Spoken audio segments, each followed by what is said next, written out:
Africa. It look like raining cats and dogs. It look like the heaven is just about to pour its anger on the planet Earth. Ladies and gentlemen, we better be careful. We better be careful today, because from what I'm seeing, I can see the pregnant crowds. I can hear the thunders rolling. I can see the lightning. It's gonna be very, very scary. We have to be very careful. However, that is not the issue here today. Today, Mithika Nturi was impeached by the National Assembly, and for 149 members out of, I think, 188 agreed that Mithika Nturi must go. And the House agreed to form a 6-member committee to look into these allegations. And if they are found to be true, William Samoei Ruto will not have other choice other than sending the CS home. Listen to the proceedings of the House. Listen, guys, the proceeding of the House. To move your motion.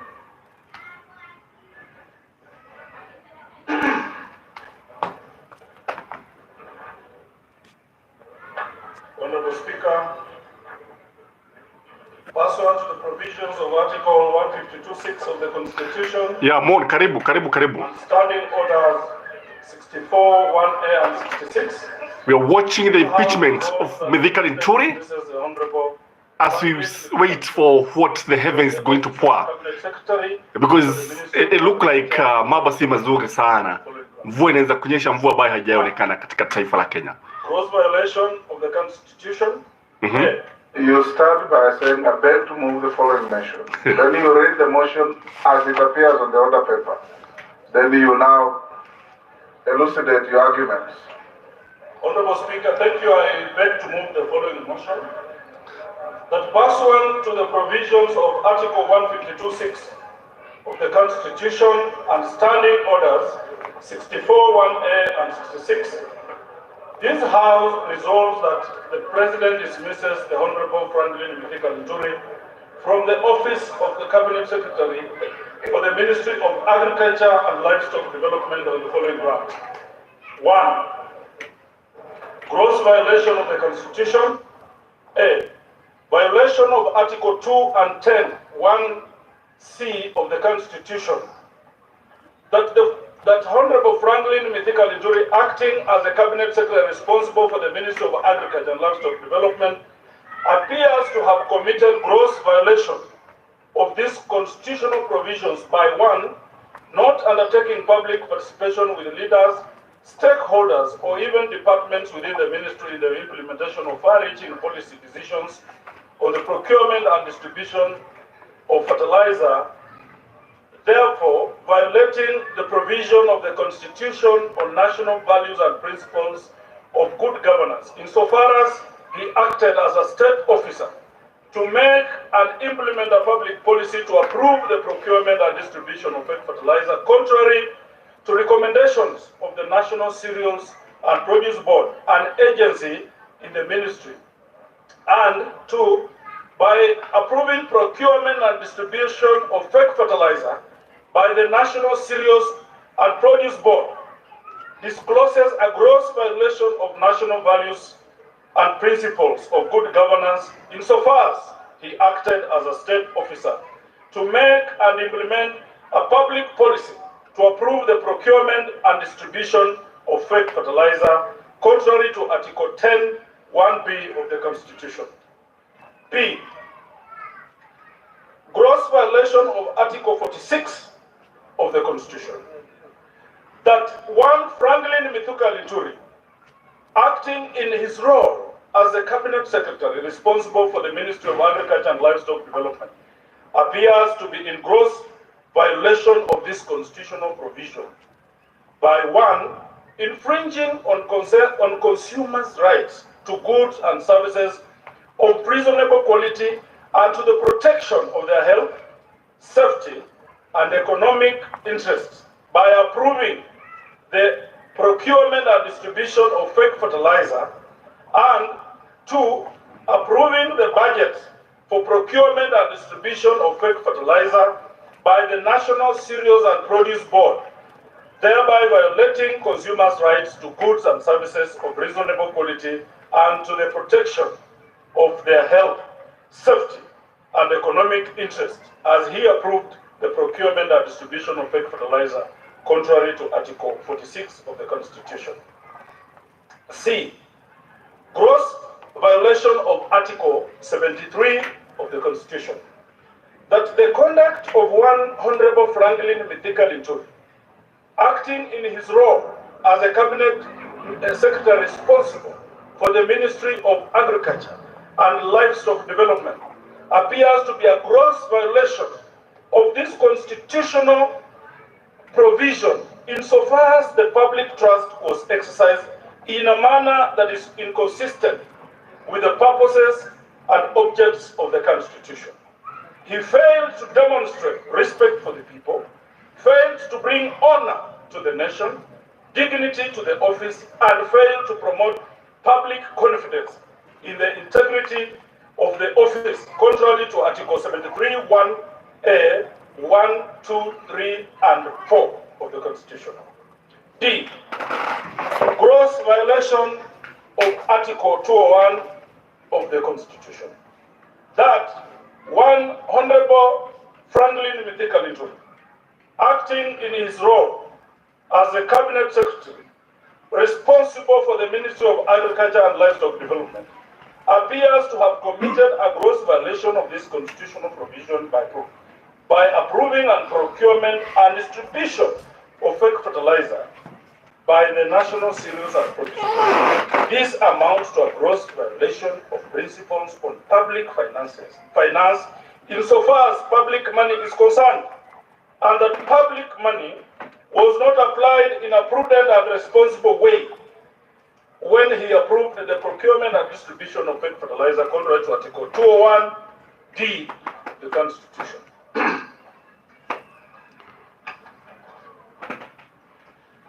E. Gross violation of Article 232 of the Constitution. That the Honorable Franklin Mithika Linturi, the Cabinet Secretary for Agriculture and Livestock Development, appears to have committed a gross violation of this constitutional provision where he outlined in his written submission as a response to the fertilizer subsidy program to the Departmental Committee on Agriculture and Livestock, misleading information that the National Cereals and Produce Board, NCPB, signed an agency agreement with 51 Capital Africa Diatomite Industries on 31st March 2022 for supply and distribution of GPC diatomaceous for its commercial function, and that the product was not sold as a chemical fertilizer but as a soil conditioner, violating the values and principles of public service duty. Public service, duty to use resources efficiently, effectively, and economically, contrary to Article 232 of the Constitution. Serious reasons for believing that Cabinet Secretary has committed, that is number 2, ground number 2. Serious reasons for believing that the Cabinet Secretary has committed a crime under national law. A. Serious reasons for believing the Cabinet Secretary has committed, Honorable Speaker, protect me from the liberty to speak, has committed a crime under Section 100 and 101 of the Penal Code, Cap 63. That while Franklin Mithika Linturi, acting in his role as the Cabinet Secretary for the Ministry of Agriculture and Livestock Development, issued a directive to officials of chemicals to attend a press conference and issue a statement from the National Cereals and Produce Board.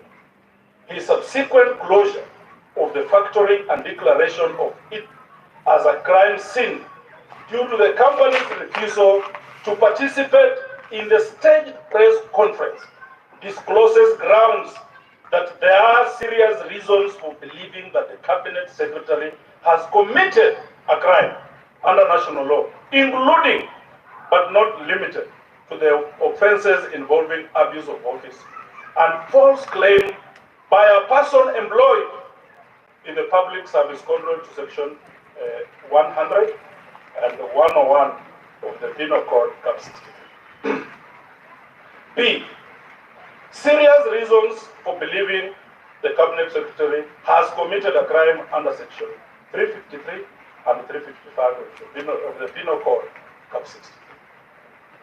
That one Honorable Franklin Mithika Linturi, the Cabinet Secretary for the Ministry of Agriculture and Livestock Development, is currently under investigations by the Director of Public Prosecutions and the Director of Criminal Investigations, and is facing arrests, charging, prosecution, and institution of criminal proceedings in relation to 6 pending civil, commercial, and family suits.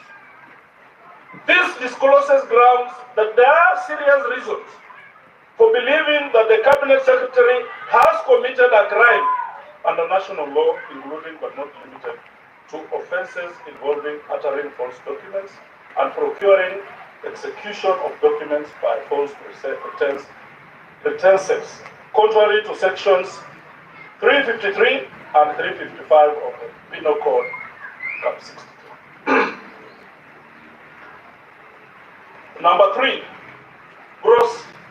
Ground number three, gross misconduct.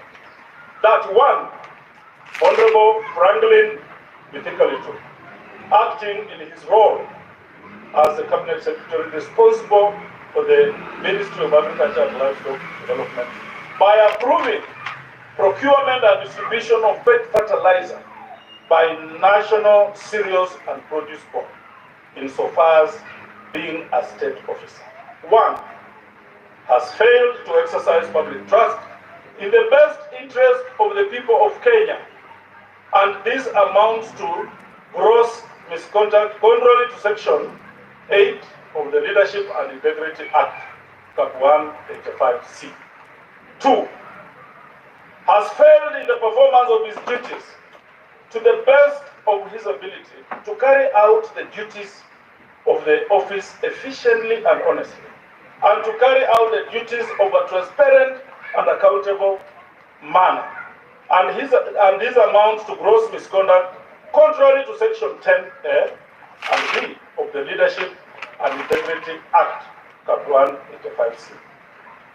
3, has failed to demonstrate professionalism in carrying out duties of the office in a manner that maintains public confidence in the integrity of the office, and this amounts to gross misconduct contrary to section 11A of the Leadership and Integrity Act, Cap 185C. Number 4, Honorable Speaker, that he misled the public by submitting false information to a departmental committee of the National Assembly that GPC diatomaceous was distributed as a soil conditioner and not as fertilizer, and this amounts to gross misconduct, contrary to section 29 of the Leadership and Integrity Act, Cap 185C. You may omit to read the names of those who signed the motion, since you gave them to the House when you gave notice. Honorable Speaker, I will be relying on evidence marked as Annexure 1A. That is a letter from Ahmed Nasir to DCI, Criminal Investigations. So, ladies and gentlemen, welcome. For those of you watching this channel, please, karibuni. I wanted you to hear what led to the impeachment of one Mithika Linturi, the agriculture CS. So karibu Mon again, George Bagara, Hylos Kaman, asante sana, karibu Mike Jones, karibu Muhammad na wengine karibuni, and please like the video as you enter. I want us to look very fast because the skies, anytime, when I look at the skies outside, anytime the rains could be falling and inaonekana inaweza kuwa mvua kubwa sana kama what we are seeing is anything to go by. So why was Mithika Linturi impeached? Because it is important to look at the nitty-gritties. Mahmoud Abdullahi watching. Karibu. So I want us to look at why impeach Mithika Linturi. Did the framers of this motion have a valid case? I want us to go point by point. According to me, why Mithika Linturi? I've always been saying in this channel that it is not only Mithika Linturi. The whole cabinet should go. And why Mithika Linturi had to wait all the way, had to wait for the parliamentary route, is something that does not add up. Because the easiest thing for Mithika Linturi and other cabinet secretaries is to resign. Resign voluntarily. Don't waste parliament time. Don't wait for even that 6-member committee that is going to investigate the various allegations. Because according to the Supreme Court ruling, wakati wa Sonko, what we realized is that if you are impeached successfully, either by parliament or by whichever means, if you are successfully impeached, you should not hold any public office. Is this the end of career for Mithika Linturi? Because if he's not careful, this is the end of his political career. And why should William Samoei Ruto even wait for Parliament to impeach his own CS? Well, we know very well William Samoei Ruto anaweza kuchukua tu kalamu ama akachukua simu kampigia Linturi kamwambia wewe enda nyumbani. The way things are not good. You need to go home. So, gross violation of the Constitution is too general. Because you see, when you talk about gross, you're talking about so many things. When you talk about the Constitution, that body of rules and regulations that governs a state. Remember, when the CS are appointed into the office, we find them taking an oath of office. We find them swearing that they swear to protect the Constitution, to be faithful to the people of Kenya and to the president and the nation of Kenya. But what we have seen with these guys, this CS, and he's not alone, Mithika Linturi is not alone, is that they have been violating this Constitution. Number one, if you look at Mithika Linturi, when you look at the issue of public participation, the public were not involved when it came to the issue of distributing fertilizers. The procurement of this fake fertilizer did not involve public participation. Members of the public were not involved. And this is what has been happening in William Samoei Ruto's government. What has been happening, ladies and gentlemen? William Samoei Ruto normally goes for these guys who are very friendly to him, and then these guys that the CS now, or the people who are involved, wanaenda pale wanajaribu kuita wanafunzi wa vyuo vikuu. They pay them some few coins, like Kenya shilling 500, and then wanaenda pale wanapigwa picha, and then it is taken to the next stage, and then it is assumed that there is public participation. That is what even happened to the Finance Bill 2023. That is what happened to the affordable housing. Kwa sababu the court had ruled that there was no public participation as far as affordable houses were concerned. But what these guys did, instead of actually having people, members of the public, participating and giving their input, what we saw is students were taken from classrooms. They were converging in certain places, photos taken, and then it was assumed this is public participation. Surely. When did you see Mithika Linturi? When did you see the CS Agriculture calling for a meeting for members of the public to participate, such that the traders will be given freely? So this is something that is valid. This is something that happened. And that is why I think Mithika Linturi needs to go home. This is why I think William Samoei Ruto has no other choice. And I think William Samoei Ruto has now been given chances. He has been given the opportunity to clean his cabinet. Will he clean his cabinet? Is William Samoei Ruto going to clean his cabinet? What do you think, ladies and gentlemen? Because this is a golden chance for William Samoei Ruto to fire the whole of his cabinet, reorganize his government. Because already, the government seems to be failing. Already, the government seems lost. Already, the government of William Samoei Ruto look like a headless chicken. The government of William Samoei Ruto look like it has lost it. The government of William Samoei Ruto has ignored public participation when it comes to tendering, when it comes to passing bills.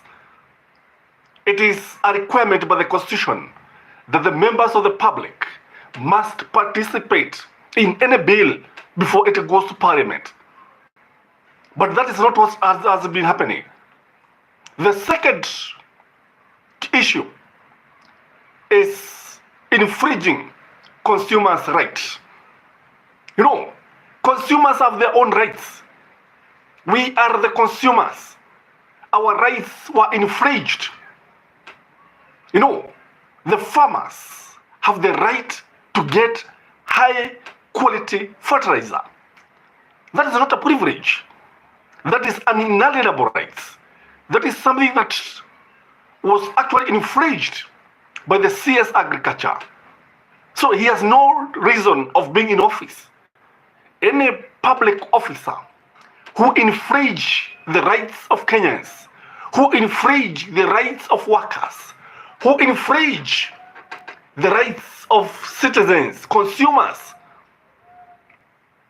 must face the law, must be removed from office. And this is what Mithika Linturi did. He infringed the rights of farmers, rights to have high quality fertilizer, right to have the best fertilizer in the market. Because what we saw was stones. What we saw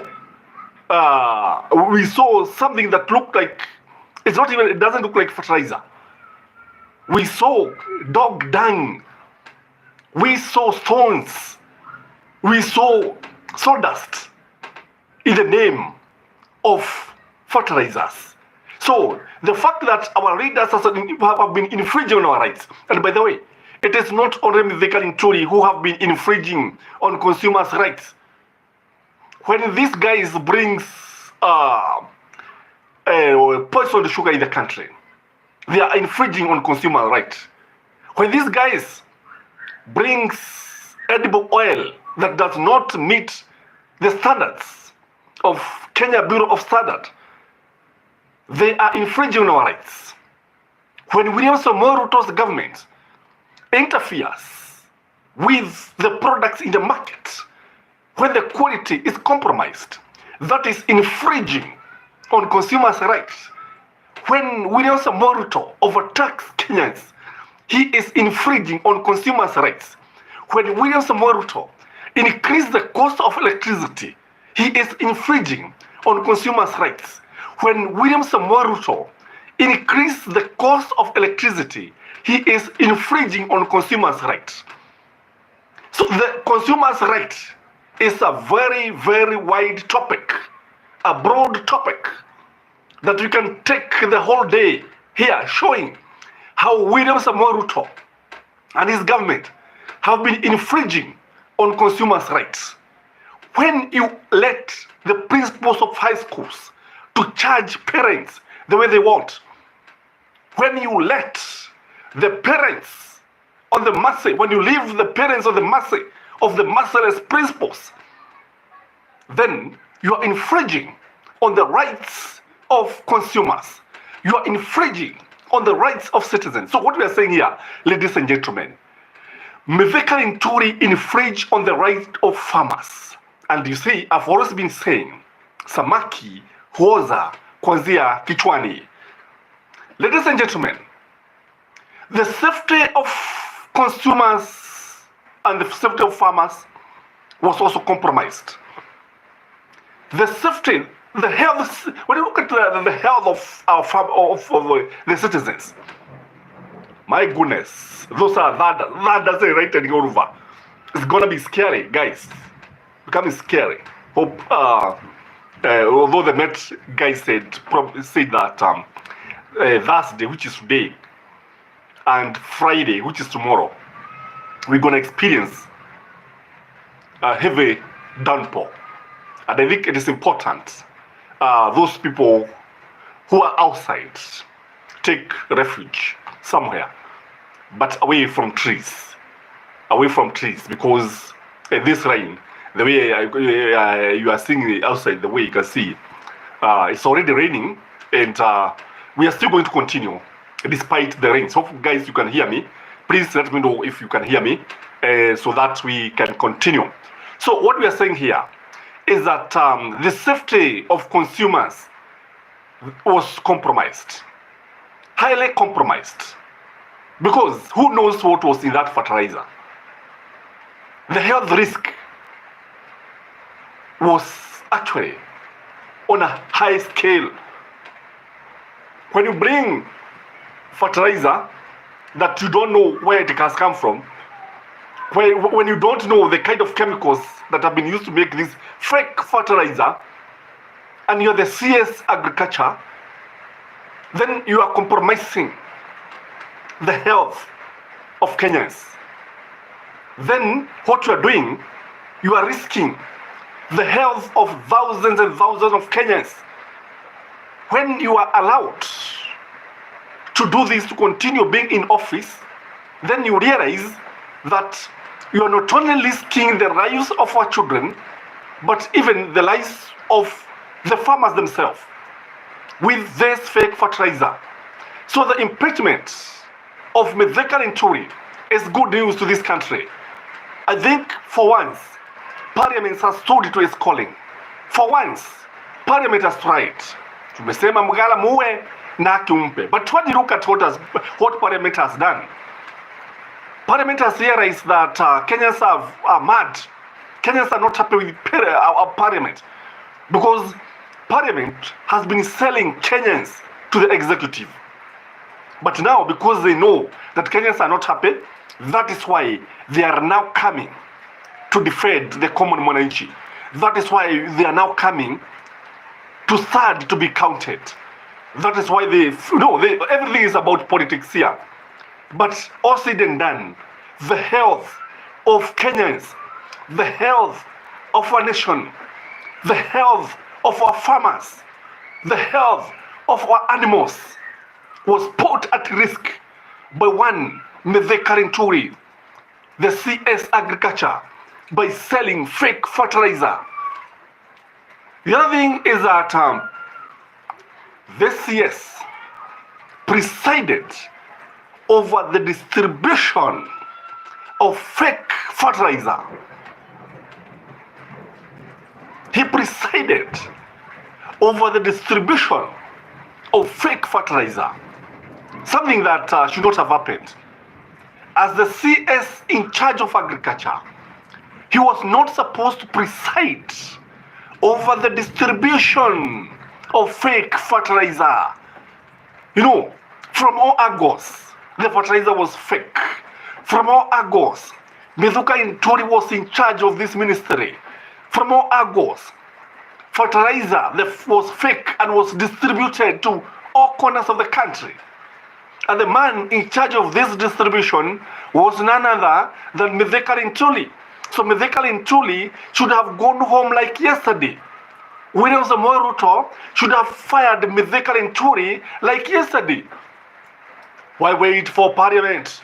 Why waste Parliament time? Why?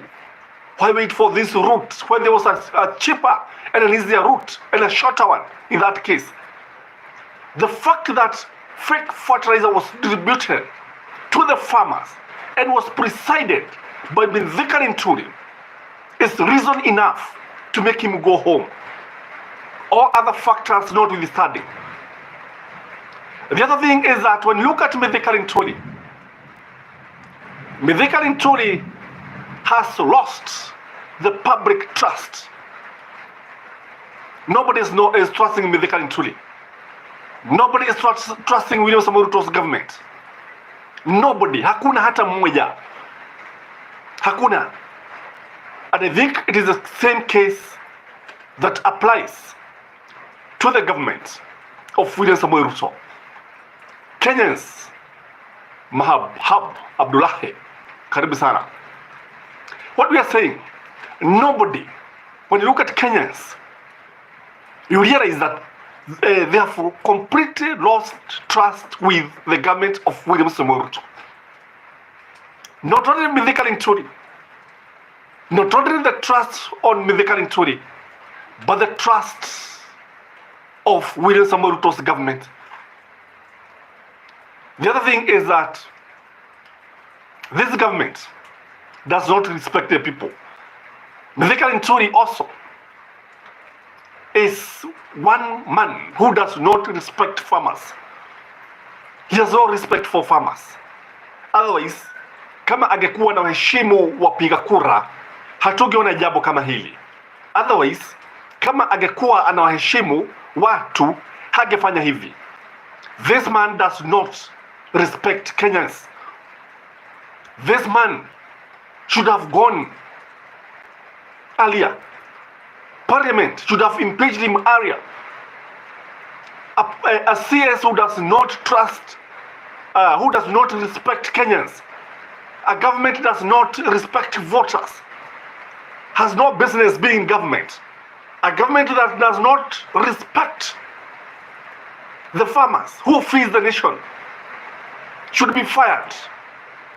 And I think now that the government has lost its trust, now that Kenyans have lost trust with the government, it is high time that the National Assembly impeach the whole government, starting with William Samoei Ruto, the President of the Republic of Kenya.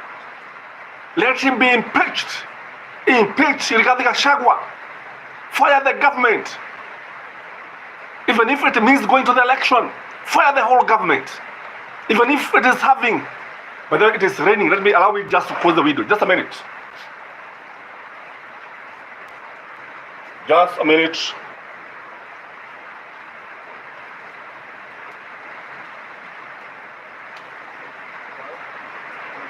Levels where we compete on political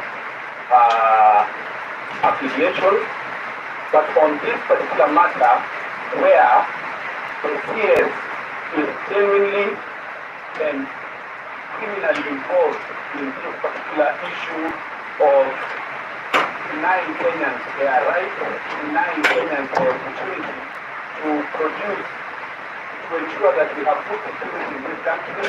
It is prudent and necessary that we take it as a moral issue so that we deal with it.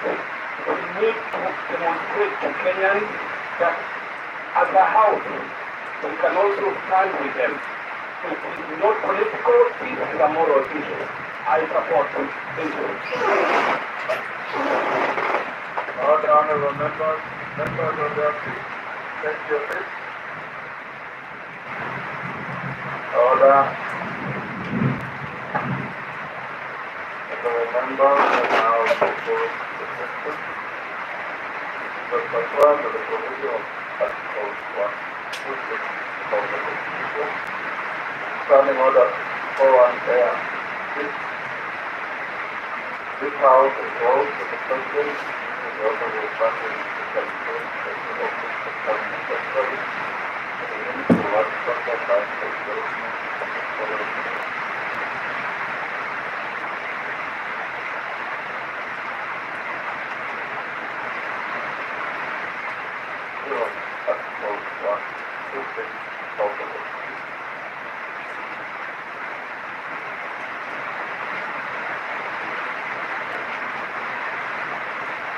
so that you become orderly and respectful to your own standing orders.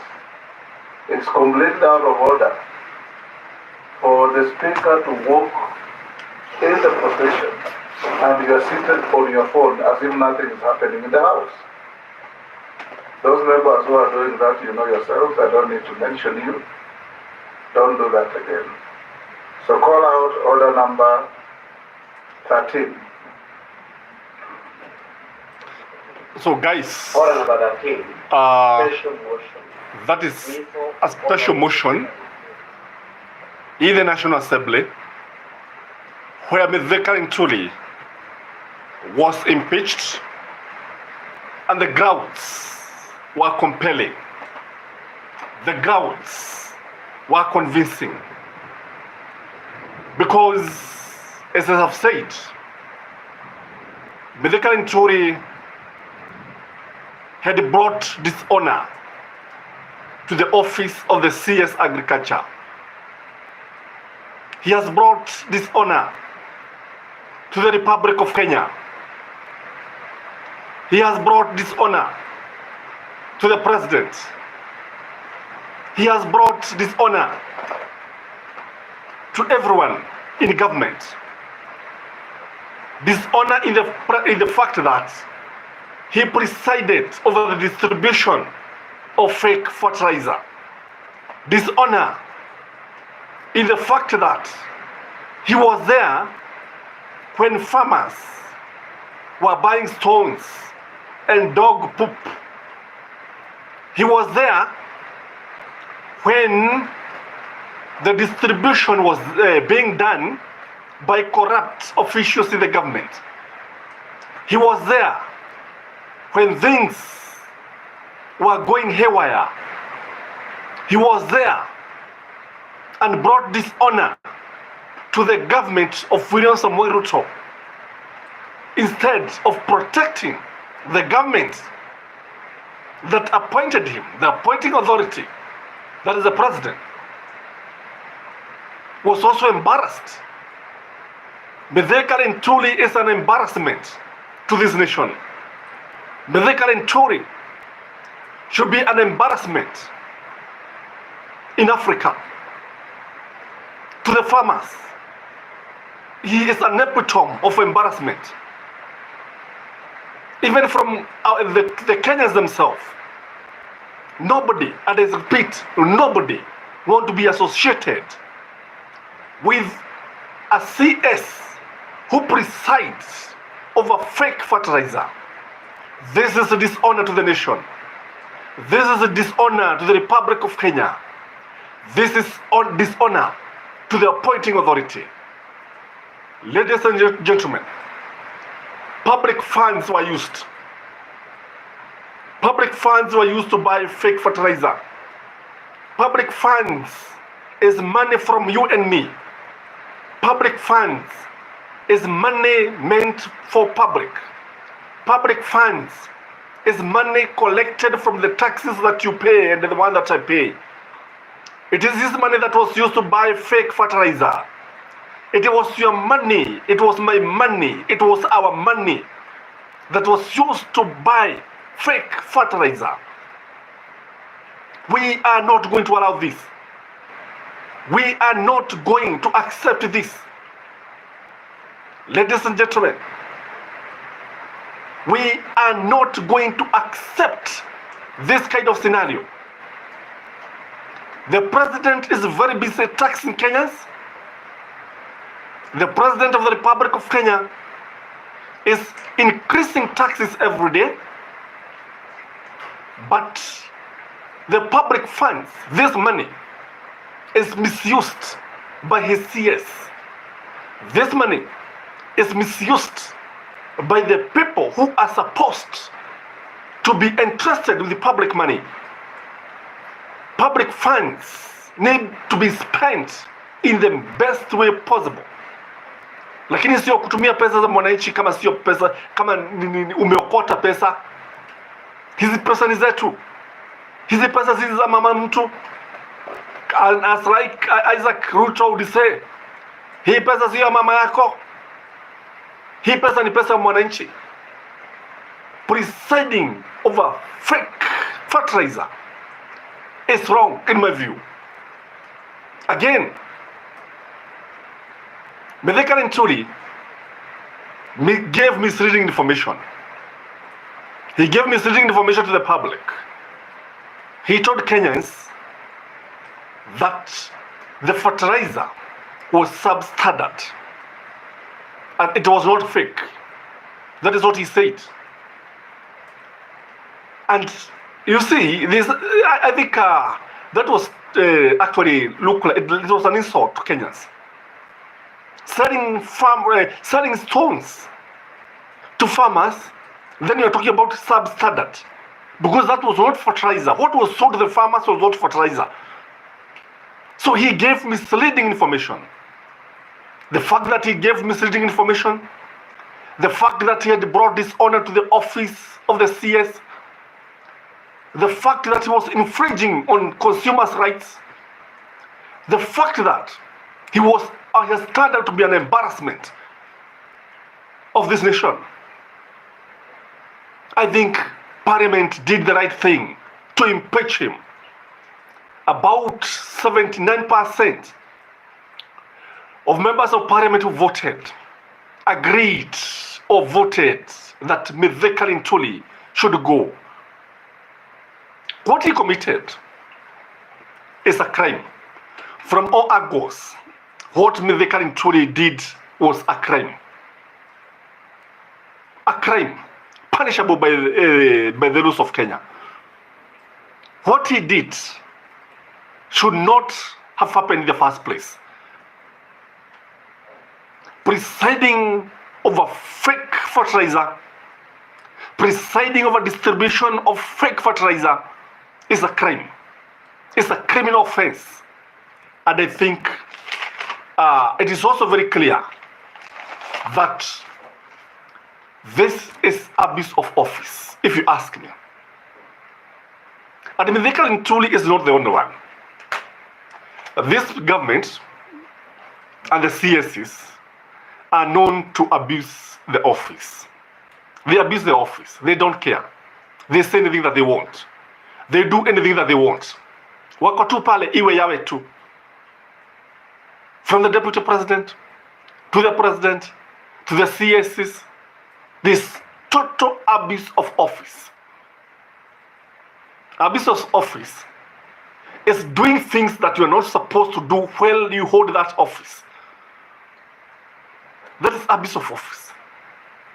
Again, it is very clear that Mithika Linturi is a man under investigation.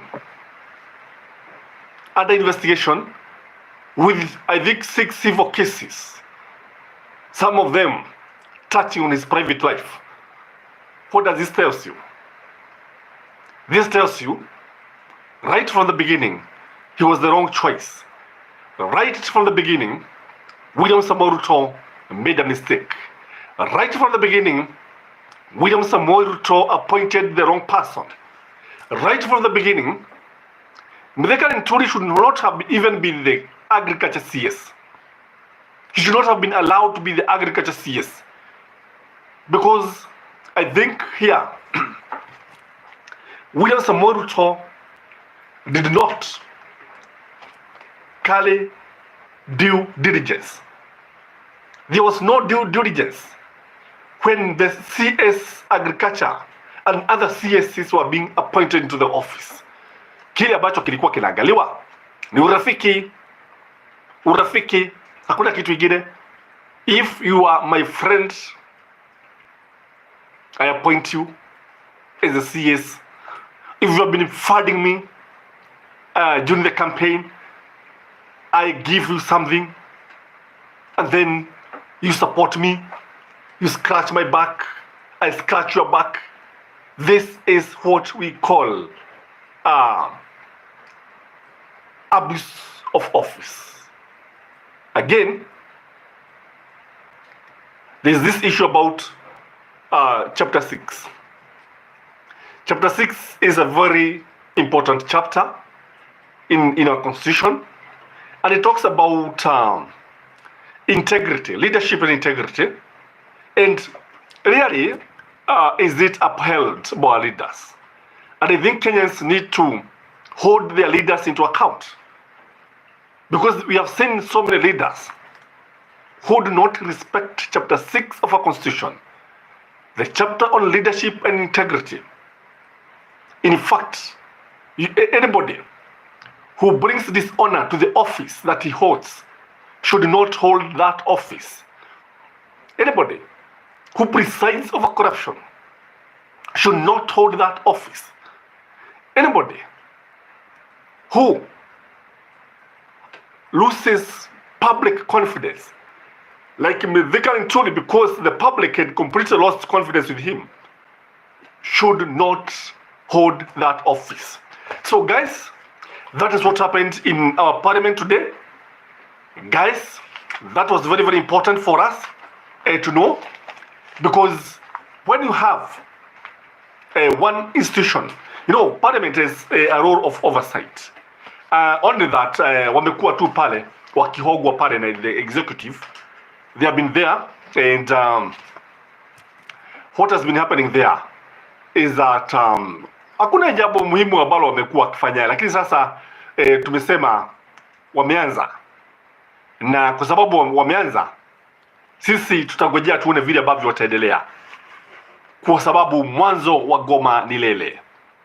Na the fact that they have started, I think William Samoei Ruto has now all the opportunity to make or actually have a new cabinet, and it is good, it is important, because without this cabinet, Kenyans will continue asking many questions, and these questions can only be answered by none other than the president himself, because he is the appointing authority. I've always said that these leaders have a destiny with us on August 2027, when we shall ask them many questions. We shall put them to task, and if they're not going to do what they are expected to do, I think most likely wataona chamcha makune. Wakenya wapenda amani. Wakenya wana jukumu kubwa sana la kuhakikisha kwamba taifa hili letu linaendelezwa vizuri. Wakenya wapenda amani wana jukumu kubwa sana la kuhakikisha kwamba taifa hili linaendelezwa vizuri. Kenyans are not here by accident.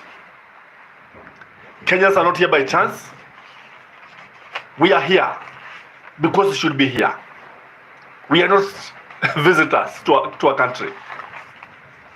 We are our own people, and we shall put to task any leader who does not meet our expectations.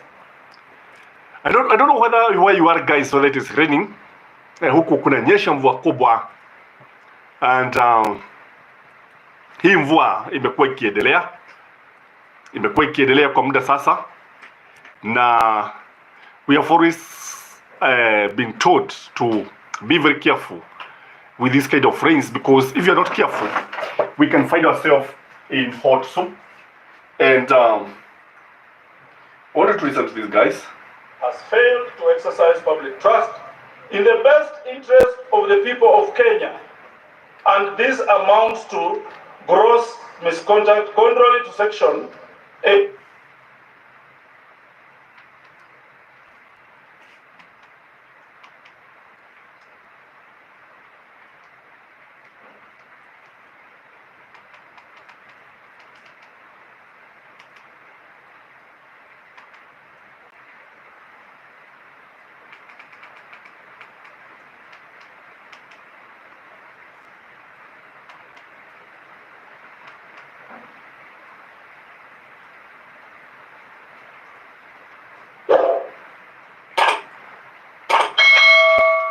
houses.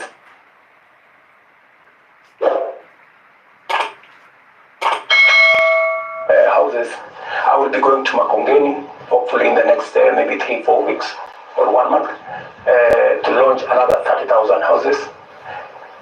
The 36,000 units, there are close to 100,000 young people today. Hii imeenda kabisa. Hawa watu wa mama mboga na ule wa bodaboda na hawa wa mkokoteni na wheelbarrow na huyo wa kioski na makanga wajipange. Haki ya Mungu. Leo ni komoto mazee.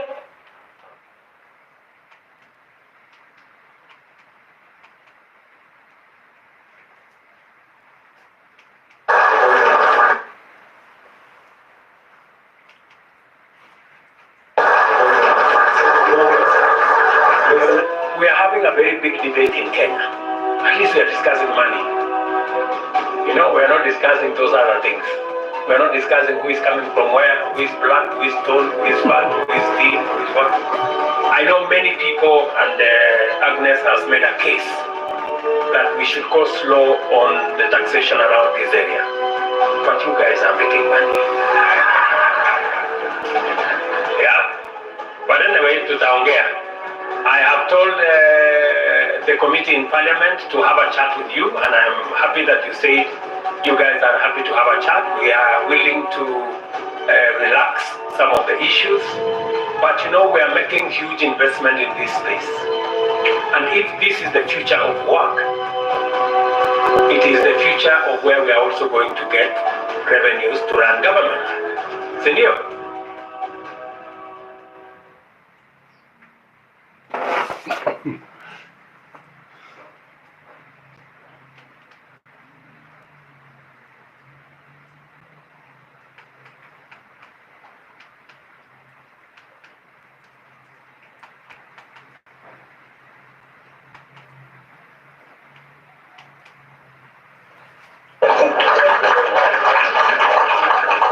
Asante sana, Your Excellency, Dr. Stephen Kalonzo Musyoka, 10th Vice President of the Republic of Kenya and our Chief Guest today, Her Excellency Governor Wavinya Ndeti, Your Deputy Governor, mawaziri na serikali yako yote, waheshimiwa MCS mlio hapa, wageni wenzangu na viongozi wote walio hapa na wananchi, mwaeni museo, mabindaonde, mlembe. Mnajua hiyo pia? Asanteni sana. Kwanza leo tunashukuru sana His Excellency Kalonzo Musyoka na Excellency Governor Wavinya kutukaribisha hapa siku ya leo. Tumekuwa hapa juzi sababu ya sherehe ya miaka 20 kumkumbuka shujaa wetu aliyekuwa kiongozi eneo hili, alikuwa anaitwa Mulu.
William Samuel Ruto was welcomed to a whole audience of heads of state and governments in the Kasarani Stadium, Nairobi.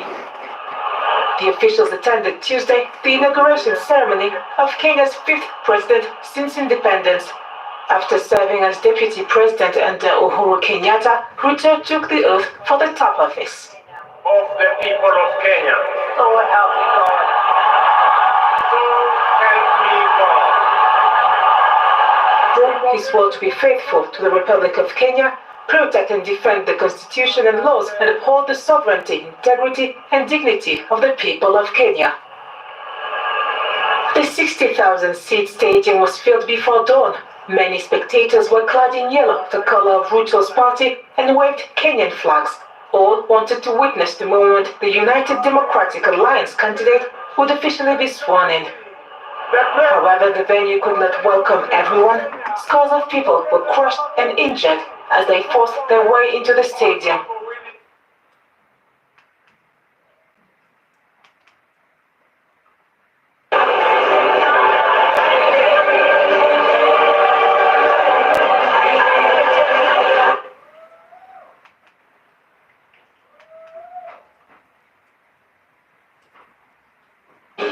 Karibu brother. Hi there, this is George Washuri.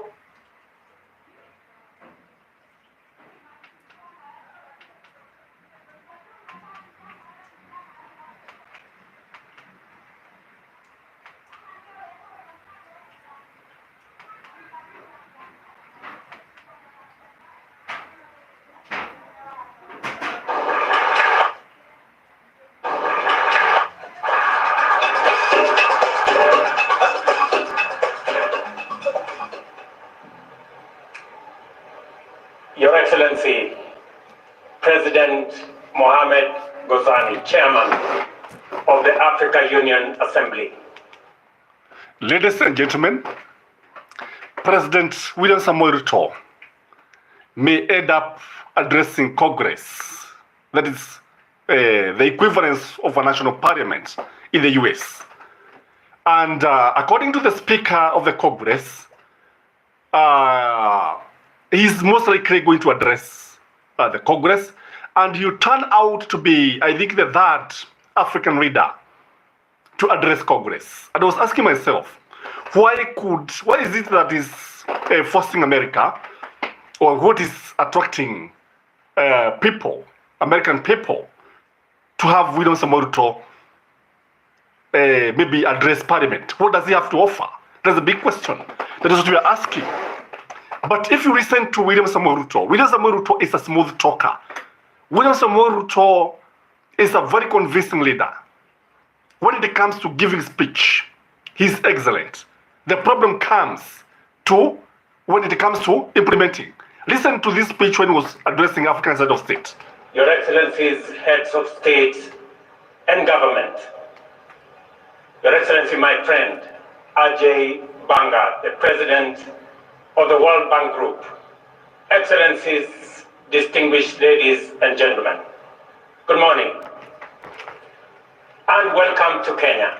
On behalf of the people and the government of Kenya, I welcome you all to Nairobi for the IDA for Heads of State Summit. It is an honor for Kenya to host this IDA replenishment conference at this historic venue, the place where African heads of state recently united with a bold vision.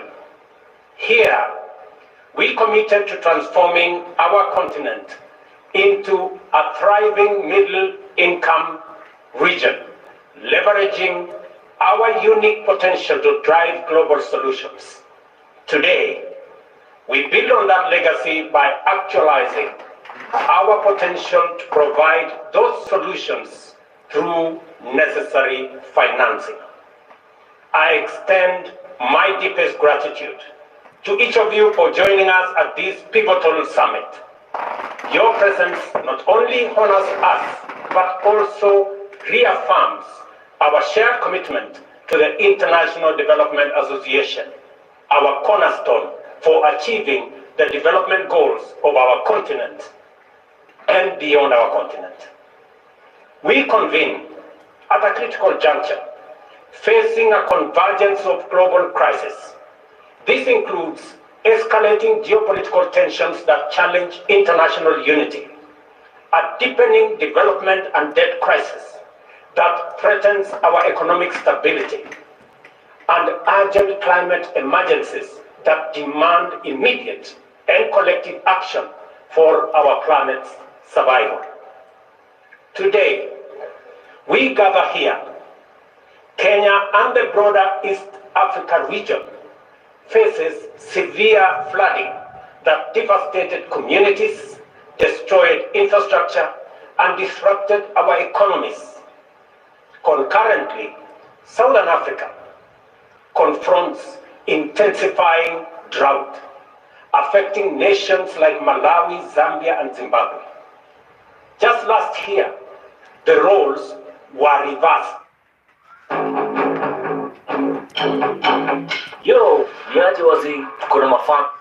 So let us highlighting our shared vulnerability to extreme weather patterns. As I speak to you in this podium, 10,000 people in Nairobi City are displaced by floods. That is the gravity of the situation. Only a year ago, we had a devastating drought on the other end. So ladies and gentlemen, hizo ndizo stima vizuri sana. Allow me to get something.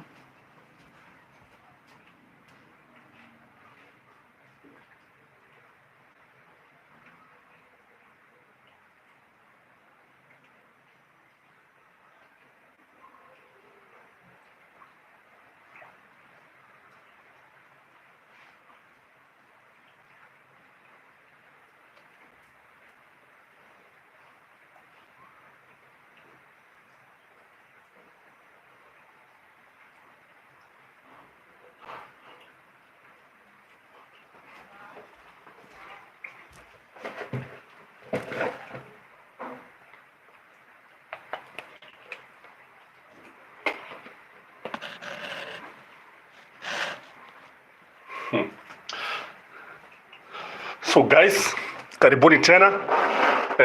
Ni shida za ulimwengu wa tatu. Kama unavyoona, stima ndizo hizo, wakati mwingine zinapotea, wakati mwingine zinakuja, but anyway, it's because of the weather, because of the impounding rains. Mvua mara kwa mara, utaona it interferes with electricity, especially in Kenya. It is something that has been happening. It's not the first time. And I don't know whether you are kama kuna stima, kwa sababu all of a sudden zinapotea. I keep on telling you that one of the reasons why some of these things happens is because of poor leadership. Because you cannot tell me ati stima zinapotea vile ambavyo yani ni kama I don't know. Yani Wakenya tunapimua stima kama dawa. Kama dawa. And sometimes because of incompetence, you realize that unapata the guys who are in office look like they don't know what they are doing. They don't know what they are doing. And when you look at the situation, yes, we agree that there are floods. But even if there are floods, these floods should now be something that should not be killing people by now. If you look at what was happening, or I think the other day, on 28th in America, when they had tornadoes. They had tornadoes, and I understand there were no casualties. And when you look at it, it was severe. It is something that they are prepared to handle. But what about us? Sasa angalia, mvua imenyesha kidogo, kiasi kidogo, and all of a sudden there are no rains, there are no electricity, zimeenda kabisa. Ulimwengu, matatizo ya mataifa ya ulimwengu wa tatu ni mengi. Helen, karibu sana. Asante sana. God's favor. Hi bro. Karibu sana. Like the video guys, subscribe to our channel, because here we discuss issues as they emanate in our country. So, William Samoei Ruto is expected to address Congress, I think on 23rd, and a request was made to the Speaker of the Congress, and I think William Samoei Ruto must be a very happy man if he is going to get that chance of addressing Parliament. Irfan Shabil. Karibu, Irfan Shabil too. If William Samoei Ruto will get that chance of addressing American Congress, then he'll be very, very lucky, because he'll be the third person, African president, to address Congress. I think mmoja wa kwanza alikuwa mwanamke, Sirif Jones, something like that.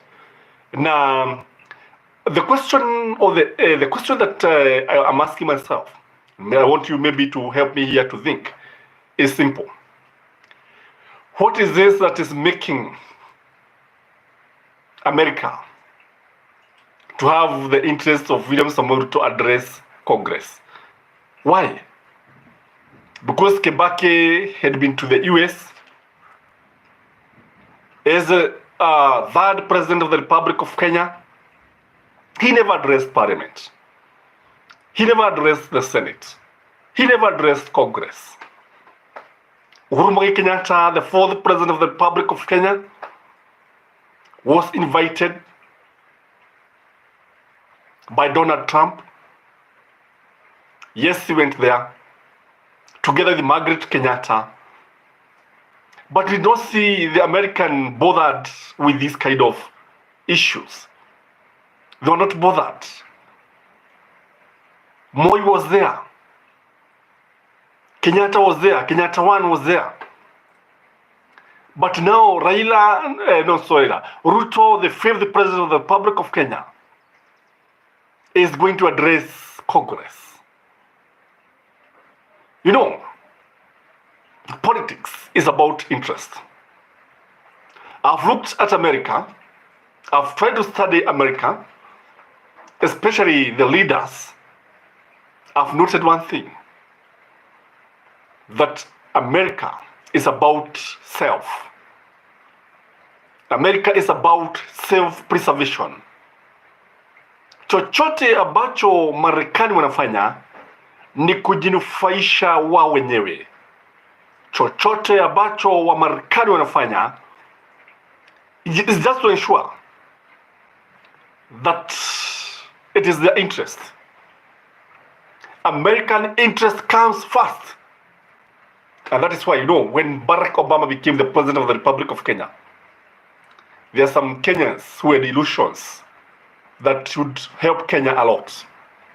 Little did they know that Barack Obama was the president of United States of America.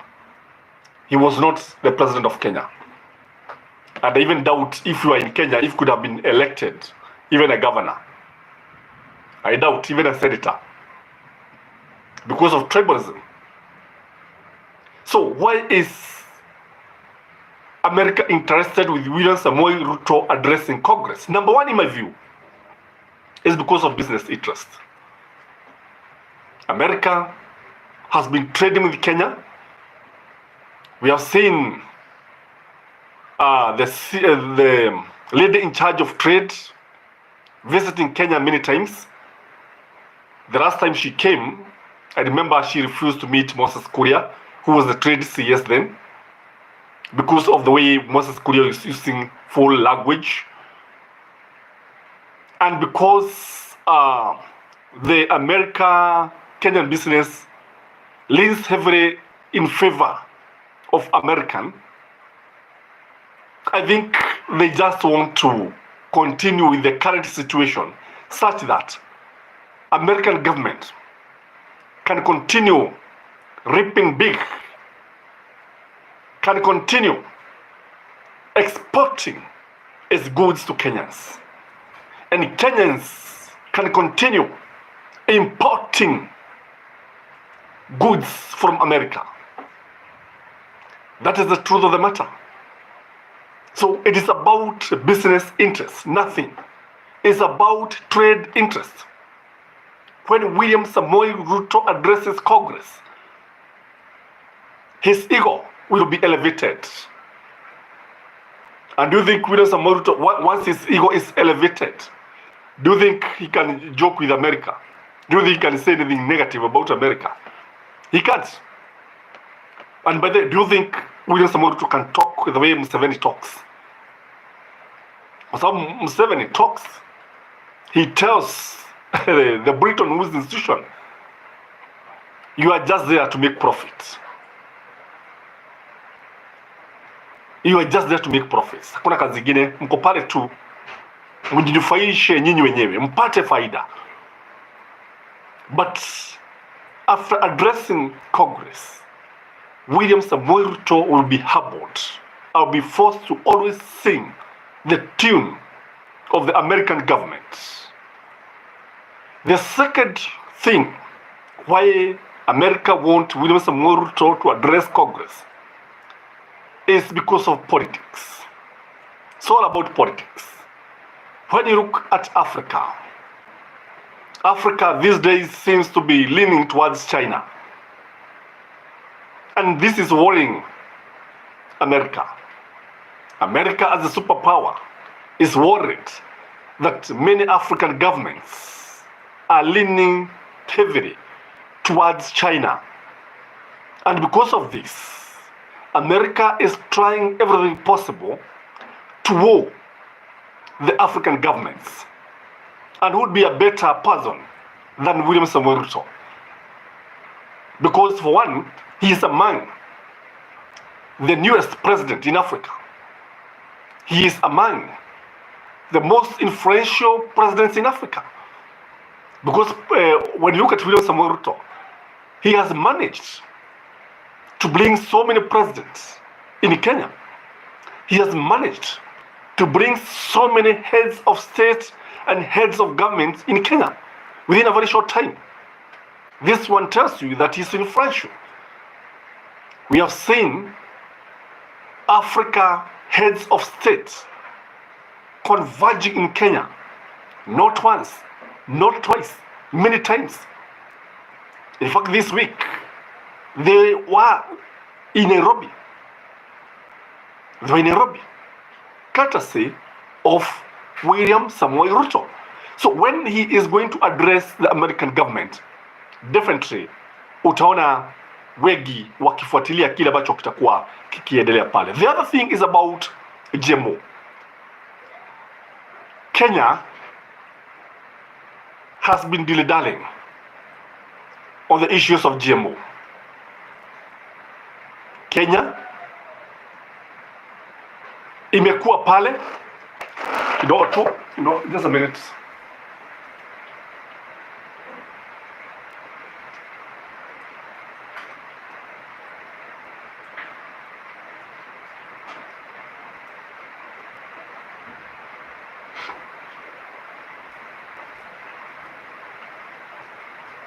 So immediately William Samoei Ruto became the president of the Republic of Kenya, the first thing that he do, jambo la kwanza ambalo alifanya is to lift the ban on GMO. That one he did. Najua Kibaki alikuwa amekataa. But when William Samoei Ruto came, he lifted the ban. But there was a lot of opposition from members of the public. There was a lot of opposition from farmers. A lot of opposition even within government itself. So what happened is that America was not happy with this. And therefore, when William Samoei Ruto addressed this Congress, he is going to meet various leaders, chairmen of various committees, agriculture committees. And it is these meetings that they will have the chance to tell William Samoei Ruto, wewe ni nini? Sikubali hii mifumo jini ya mahidi igie kwenu. And utaona in a short while utaona vyakula vingi vikiingia nchini kutoka Marekani. You'll be looking at our supermarkets shelves and you'll be seeing so many products of GMO. So things don't just happen like that. The other thing is because of climate change. If you look at William Samoei Ruto, the issue of climate change in Africa has been revolving around him. When you look at the issue of climate change, it's all about money. It's all about money because a lot of money is being allocated to this idea of climate change. These meetings about climate change, a lot of money, governments are funding climate change. And William Samoei Ruto is benefiting a lot. The government of Kenya, even William Samoei Ruto as an individual, he must be benefiting a lot. The fact that maybe he's benefiting a lot, then you see America is very much interested. So America, I think, also want to manipulate Kenyan voters. Yaani watuonyeshe William Samoei Ruto ni mtu muhimu sana, ni mtu wa maana sana, such that when it comes to 2027 watu wengi watampigia kura, watu wengi watafurahi. I don't know what you think, but from where I sit, ladies and gentlemen, William Samoei Ruto's address to Congress will be historical. Guys, I want to thank you from the bottom of my heart. Thank you for watching this video. Ni vile tu stima zimepotea, so you see me moving up and down, trying to complete this show. But if time allows, we shall be live again. I want you to thank you very much because of the way you have always supported this channel. Kindly like the video and have a blessed evening. Bye-bye.